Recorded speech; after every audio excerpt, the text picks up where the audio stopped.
Hey guys, so this is going to be a shorter overview of some of the main concepts and content of the final exam, right? I already posted a video. It's kind of long. It's over 20 minutes, and I actually go a little bit more in depth into stuff. For example, like sentence types and soliloquy. I go a little bit into depth into those already. So if you're looking for that content, you can hop on over to the other video, and you should be able to see it there.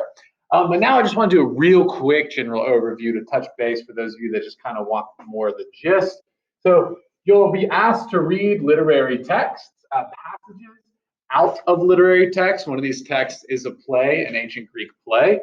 One of the passages, one of the literary passages, is a summary of one or two Greek stories from their mythology, so it's connected with Greek culture. And when you read the literary text as well as the informational text, whether they're about mythology or not, you're going to be asked questions about them. And a lot of times the questions are about theme, main idea, supporting details, like what is the main idea of the passage? And you'll have A through D, you'll have choices, or maybe a question will give you a main idea and ask you for which option is the best supporting detail. All in all, in a nutshell, it's quizzing you on how well you can process information and how well you can connect different pieces of information together with in certain kinds of relationships, whether one is greater or one is lesser, one is subordinate, one is superordinate. Like, can you understand the relationship between pieces of information, right, or sets of information? So touch upon theme, parts of the story. Think of stuff as like exposition, rising action, climax, falling action, denouement, these sorts of things. This is basic concepts. I hope you guys got some basic understanding of these things. Poetry, you're going to have one poem on the test. It's going to ask you things about its language, about its figurative language, its tone, its sound devices, right? So coming up to going down to main ideas and supporting details, we sort of have, those of us that are literate and have been literate for a while, we sort of have this gut instinct about what's really important, or what the main point of somebody's communication really is. We're always looking for the main point. Like, we just want someone to tell us, what are you saying? Like, your point is, right? So sometimes it's good to trust our guts.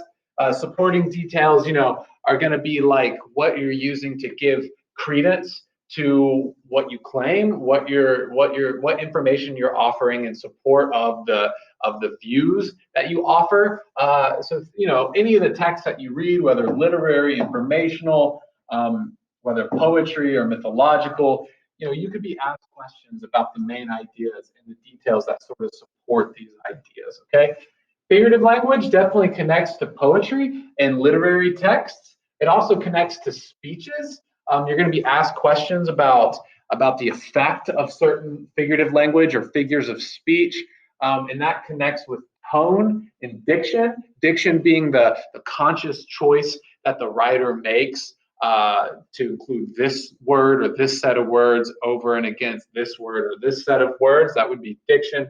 And this all connects together because speeches have a certain tone, which involves word choice, which definitely connects with the kinds of figures of speech or figurative language that the writer has command over and is able to use to fill out their meaning within whatever it is they're writing. So you will be asked to read an excerpt of a speech by a famous, I believe, a president of the United States from the 20th century. And you're going to be asked questions about main ideas and supporting details, about themes, about other language kinds of stuff and logical kinds of stuff on the basis of the speech. You have irony, which is like a figurative device sometimes. You could think about it as a figure of speech, but irony is a little bit more complex than that, I would think. But you're going to be asked questions about irony, and definitely look into dramatic irony. Dramatic irony. Remember, the audience knows something that the characters don't. Context clues. This kind of falls into the program of critical reading. Are you able to use the context clues to piece together the meaning of an unfamiliar word? Are you able to look at the words surrounding that word, and on the basis of those words that you do know, come to a solid conclusion about what this word means that you have never, come across, right? Charts, you guys are going to be given a pie chart and asked if you can read very basic information, if you could read off very basic information from this chart. When I tell you it is simple, boy, howdy, am I telling you, it is simple. Language, there's questions about language all over the place, nothing too in depth. You don't need to know much about syntax, which might be a scary word for you. You don't need to know much about semantics, which might be a scary word. Some grammar, maybe mainly figurative language and stuff having to do with tone and sound devices. So we can go to sound devices. Remember, these are the kinds of things that poets might use to add some music to their poetry, some rhythm and rhyme, right?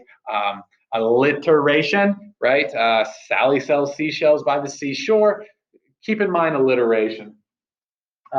Punctuation, you're going to see some colons, some semicolons, some hyphens, some commas, all right? Sentence types, no, I don't mean declarative, imperative, interrogative, and exclamatory. I mean different sentence types that are that we come through by a different criteria. Instead of judging the sentences by their logical content in terms of being statements with truth value or imperative commands without truth value, we're going to be dividing them up and classifying them according to number of independent/dependent clauses. So a sentence with one independent clause only is a simple sentence. A sentence with two independent clauses is a compound sentence. And then you have complex and you have compound complex. So make sure you know independent clause, dependent clause, simple compound, compound complex, and complex. Soliloquy is something that playwrights use to give structure to what they're writing. For example, the famous "to be or not to be" bit from Hamlet, where he says, "To be or not to be, that is the question. Whether 'tis nobler in the mind to blah, blah, blah." It's a soliloquy because it's just Hamlet, the character on the stage, speaking to himself and the audience. Obviously, it's implied he's relaying information to the audience. So that would be a soliloquy. So that's a quick overview of some of this stuff, you guys. I'll be making videos that go more in depth into some of this content. So I'll have that posted under the same place on It's Learning as this video is posted, the final exam folder, right at the very bottom of all the resources.